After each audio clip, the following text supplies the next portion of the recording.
Training, zero fees, embedded systems, scholarship test ద్వారా 100% free seat సాధించండి. Happy ఏది నేను దాంట్లో కనిపించేది ఒక నిమిషం అయినా సరే.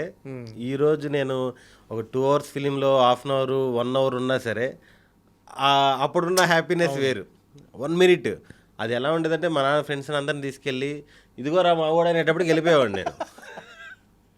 ఇదిగో ఏడనేప్పుడు వెళ్ళిపోయేవాడిని. అయినా కూడా సరే మళ్ళీ రిపీట్కి వెళ్ళేవాళ్ళు. మా అబ్బాయి చేసిన సినిమా ఆ ఫీల్ ఉండేది.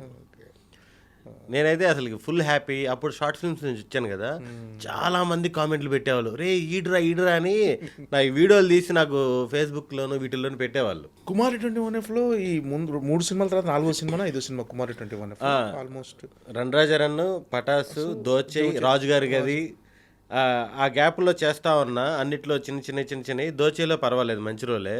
త్రూ అవుట్ చైతన్య గారి పక్కన ఉంటాను.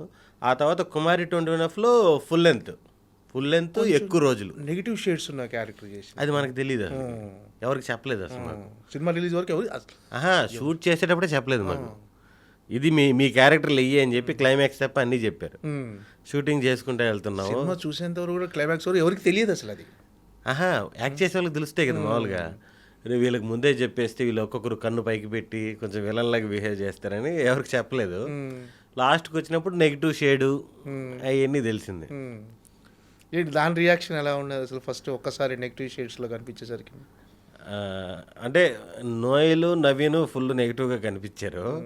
సుదర్శన్ దగ్గరికి వచ్చేటప్పటికి ఏమైపోయిందంటే, అంటే అక్కడ జోకు సుకుమార్ సార్ ఆఫీస్లో ఓకే వీడి మీద ఏదోలే పాపం ఏదో తెలియజేసాడనే ఫీలింగ్ ఉంది.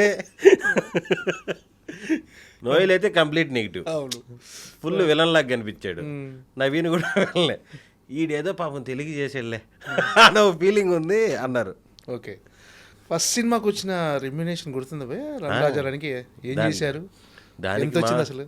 సుజిత్ భయ్యది అది అయిపోయింది. సుజిత్ భయ్య అక్కడ మనీ ఇస్తారు, తీసుకెళ్ళు, ఆల్ ది వెరీ బెస్ట్ అని నన్ను బాగా సపోర్ట్ చేశారు.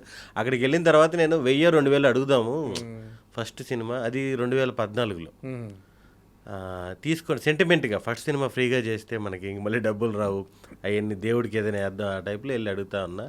వాళ్ళు కూడా అక్కడ నరసింహ భయ్య కాదులే సినిమా బడ్జెట్ ఎక్కువైంది, నెక్స్ట్ సినిమా నుంచి మంచిగా రెమ్యునరేషన్ ఇస్తాం, ఇది కొంచెం చూసుకో అంటున్నారు. అది కాదండి మీ ఇష్టం అండి, అది నేను చెప్తున్నా, అదే నువ్వు చెప్పు దాంట్లోనే ఉండింది ఎంత అనే దాంట్లో. తీరా చూస్తే వాళ్ళు 3500 చేతిలో పెట్టారు. ఓకే, నేనేమో 1000 రూపాయలు అనుకుంటున్నాను. మీరు ఎక్స్పెక్ట్ చేసిన దానికి 3500 ఇచ్చారు.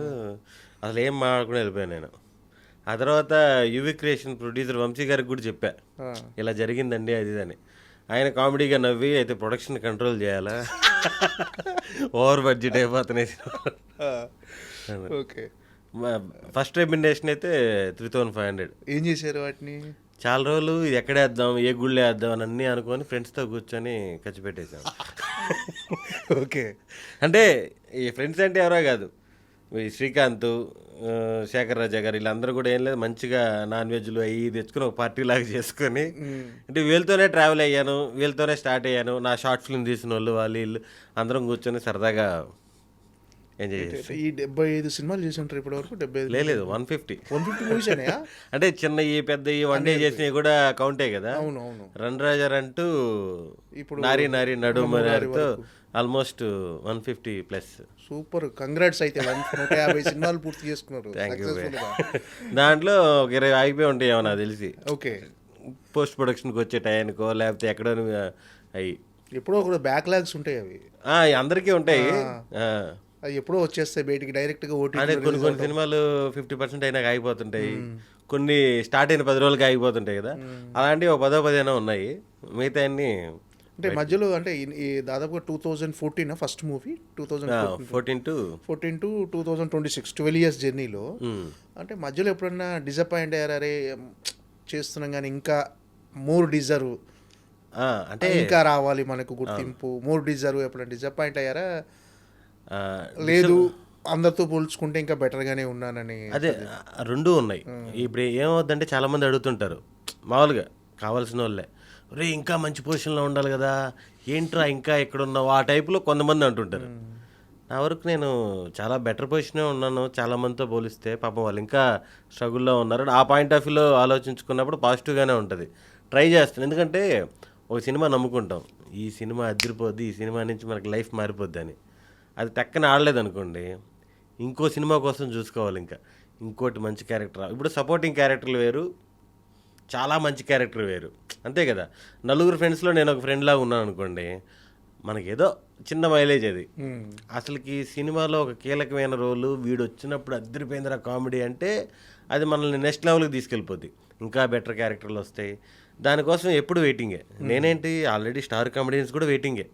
ఇప్పుడు మనకి స్టార్ కామెడియన్లు కూడా ఒక సినిమాలో విపరీతంగా నవ్విపిచ్చారంటే, వాళ్ళకి మళ్ళీ అంత స్కోప్ ఉన్న క్యారెక్టర్ రావడానికి ఇంకా 1 ఇయర్ 2 ఇయర్స్ పడుతుంది. అంతే కదా! బ్యాక్ టు బ్యాక్ అదిరిపోయే క్యారెక్టర్లు రావు. అది అదృష్టం అంతే. ఓకే. ఏంటంటే అంటే మీకు అలాంటి క్యారెక్టర్ పడలేదు అనుకుంటున్నారు ఇప్పటి వరకు 150 సినిమాల్లో? లేదు పడ్డాయి కాబట్టి 150 సినిమాలు జరిగాయి. అది 100%. అంటే నేను ఏ రేంజ్లో ఉన్నానో పక్కన పెడితే కంటిన్యూగా బిజీగా ఉన్నాను. చేసిన అందరి హీరోలతో రిపీట్గా చేస్తున్నాను, డైరెక్టర్తో రిపీట్గా చేస్తున్నాను. ఎంతో కొంత 100% బాగుంది. మనం పైకి చూసుకుంటా పోతే మనం పైకి చూస్తూనే ఉంటాం. ఓకే. ఎప్పుడోసారి తగులుతుంది అంతే. అంటే అంటే నిన్న ఒక ఎగ్జిక్యూటివ్ ప్రొడ్యూసర్ మీ గురించి మాట్లాడుతున్నప్పుడు కూడా విన్నాను. చాలా కంఫర్టబుల్ ఆర్టిస్ట్, అసలు చెప్పిన టైంకి 10 నిమిషాల ముందు అక్కడ ఉంటాడు, అసలు ఏమీ పట్టించుకోడు, హ్యాపీగా తన వర్క్ చేసుకొని వెళ్ళిపోతుంది. అంటే చాలా తక్కువ రేర్ ఆర్టిస్టుల గురించి, అంటే నాకు తెలిసినంత వరకు చాలా తక్కువ మందికి అలాంటి పేరు వస్తుంది. చాలా కంఫర్టబుల్ ఆర్టిస్టు అంటే ఆ రిలేషన్ అలా మెయింటైన్ చేస్తూ వస్తున్నారు మీరు. సో మీరు సంపాదించుకుంది మీరు అన్నట్టుగా మోర్ డిజర్వ్ కాకపోయినా ఇప్పుడు బిహేవియర్, ఇక్కడ టాలెంట్ కంటే బిహేవియర్ కూడా చాలా ముఖ్యం ఇండస్ట్రీలో. అది ఖచ్చితంగా సుదర్శన్లో ఉందని నేను ప్రత్యక్షంగా విన్నా మాట్లాడితే. Thank you boy. ఏంటంటే నాకు దీని వాల్యూ తెలుసు. సినిమా అవకాశం వాల్యూ నాకు మరీ బాగా తెలుసు. ఎందుకంటే నన్ను ఇప్పటికి కూడా సోషల్ మీడియాలో, ఇన్స్టాగ్రామ్లో కానీ, ఫేస్బుక్లో కానీ అందరూ అడుగుతూనే ఉంటారు, అన్న ఏదైనా ఒక అవకాశం ఇప్పించన్నా, ఏదో నాకు దగ్గర కథ ఉంది వినిపించి, ఇవన్నీ చాలామంది అడుగుతూ ఉంటారు. కానీ అవకాశం రావడం అనేది చాలా గ్రేట్ కదా, అన్ని రకాలుగా. నాకు అవకాశం వచ్చింది, దాన్ని నేను ఎక్కడా నెగ్లెక్ట్ చేయకుండా చెప్పిన టైంకి షార్ప్గా, ఇప్పుడు 7:30 అంటే 7:30కి వాళ్ళ కంఫర్టబుల్ టైంలో నేను వెళ్ళి, ఎందుకంటే నాకు డబ్బులు ఇస్తున్నారు, నేను ఫ్రీగా వెళ్ళట్లేదు కాబట్టి చెప్పిన టైంకి వెళ్ళి నా పని నేను చేసుకొని వచ్చేయడం అనేది 100% అయితే ఫాలో అవుతున్నా ప్రస్తుతానికి. అంటే ఇప్పుడు ఇండస్ట్రీలో ఉన్న ఒక కమెడియన్స్లో మీకంటూ ఒక ప్రత్యేక మీ డైలాగ్ డెలివరీ పర్టికులర్గా. సో మీ సుదర్శన్ అంటే నెల్లూరు యాసలో మీరు చెప్పే డైలాగ్ చాలామందికి అట్రాక్ట్ అవుతారు. చాలామంది డైలాగ్ డెలివరీ కూడా చాలా బాగుంటుందని చెప్పేసి అంటుంటారు. అంటే ఆ మోడ్యులేషన్ అలా కంటిన్యూ చేస్తున్నారు ప్రతి సినిమాలో. ఎక్కడైనా మీకు బ్రేక్ చేయాలనిపించింది ఎక్కడైనా అసలు? యాక్చువల్గా ఆ డోస్ తగ్గింది. ఎప్పుడైతే నేను స్టార్టింగ్లో వచ్చినప్పుడు నెల్లూరు స్లాంగ్ ఉందో, నెల్లూరు స్లాంగ్ ఇప్పుడు నేను మాట్లాడేది మీకు తెలుస్తుంది. ఇప్పుడు కడప అనుకోండి, ఇంకొంచెం ఏమి ఎట్టుండవు, కొంచెం లెవెల్ ఎక్కువ ఉంటుంది. ఇప్పుడు ఈస్ట్ వెస్ట్ మీకు తెలుసు, తెలంగాణ వేరే రేంజ్లో ఉంటుంది, చిత్తూరు వేరే రేంజ్లో. నాదేమైపోయిందంటే హైదరాబాద్కి వచ్చి 12 సంవత్సరాలు అయిపోవడం వల్ల, ఇక్కడ ఫ్రెండ్స్ ఇక్కడ వీళ్ళతో తిరగడం వల్ల ఏమైపోయిందంటే ఆ స్లాంగ్ కాస్త నార్మల్ అవుతూ వస్తుంది. ఓకే. కొన్ని పదాలైనా మారుతున్నాయి. నాకు ఈస్ట్ వెస్ట్ ఫ్రెండ్స్ ఎక్కువ ఉన్నారు, వాళ్ళ వల్ల ఇప్పుడు ఎవరిని కల్పించినా కూడా అండి అని అలవాటు అయిపోయింది. అంటే బ్రో అంటున్నా, లేకపోతే అండి అంటున్నా, అలా అలవాటు అయిపోయింది. ఫస్ట్లో ఉన్న స్లాంగ్ అది డిఫరెంట్ స్లాంగ్ అని తెలియదు నాకు. నా పక్కన ఉండే వాళ్ళందరూ తిరుపతి, నెల్లూరు, చిత్తూరు వాళ్ళే.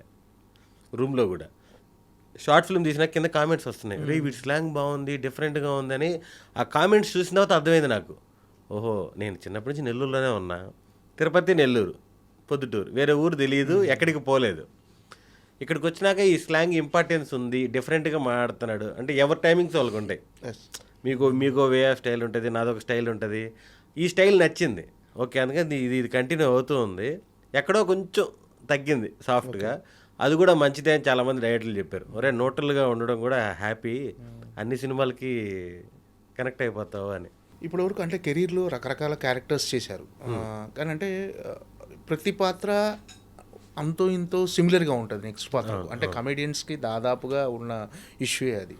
దాన్ని మీరు ఫేస్ చేశారా? మీకు అనిపిస్తుంటుందా అరే అన్నీ ఒకే రకంగా ఉంటున్నాయి ఏదన్నా? ఇప్పుడు మీరు చెప్పినట్టు కమెడియన్స్కి మాకు ఆల్మోస్ట్ బయట ఏదైతే రెగ్యులర్గా రియల్ లైఫ్లో జరుగుతున్నాయో అలాంటి కథలనే తీసుకొచ్చి సినిమాలో పెడుతుంటారు.